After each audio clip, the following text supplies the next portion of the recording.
से बड़ी खबर का रुख कर लेते हैं, जहां पर सीएम भूपेश बघेल ने मोदी सरकार को एक बार फिर से घेरा। घबराई बीजेपी, टाल सकती है विधानसभा चुनाव, ये कहना है सीएम बघेल का। सीएम ने चुनाव आयोग पर भी कई सवाल खड़े किए।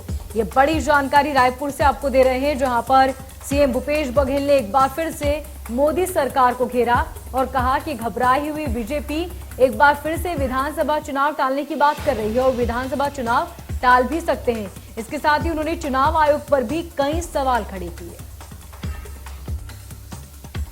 देश भर के स्वास्थ्य सचिवों की बैठक निर्वाचन आयोग ने किया और उसमें किस निष्कर्ष में पहुंचे हैं ये तो मैं नहीं बता सकता, न उस बैठक में मैं शामिल था। तो एक तरफ पश्चिम बंगाल में लोगों की मौत हो रही थी और लगातार चुनाव करा रहे थे, जबकि चुनाव को जितने चरण है उसको एक चरण में करा दिया जाए ये भी डिमांड थी, उसके बाद भी नहीं माने थे। आज इक्का दुक्का ओमिक्रॉन है और उसमें इतना घबराए हुए हैं, तो क्या बीजेपी चुनाव टालने के षड्यंत्र तो नहीं कर रही? इतने घबराए हुए तो नहीं है उत्तर प्रदेश के चुनाव को लेकर। तो कई प्रकार के कयास लग रहे हैं और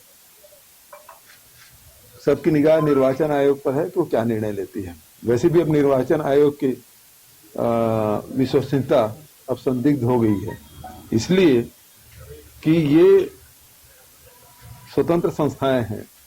अब उसको प्रधानमंत्री कार्यालय से मीटिंग में बुलाया जाए और मीटिंग अटेंड करे तो फिर वो उसकी स्वतंत्रता पे प्रश्नवाचक चिन्ह तो लगता ही है। तो फिर वही होगा जो पीएमओ कहेंगे।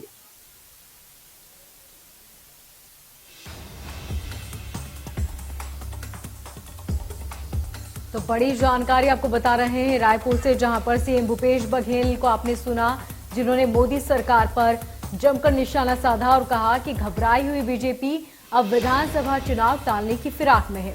इसके साथ ही उन्होंने चुनाव आयोग पर भी सवाल उठाए और कहा कि ये पहली बार हुआ है जब चुनाव आयोग ने सीधे किसी एक पार्टी से बात की हो।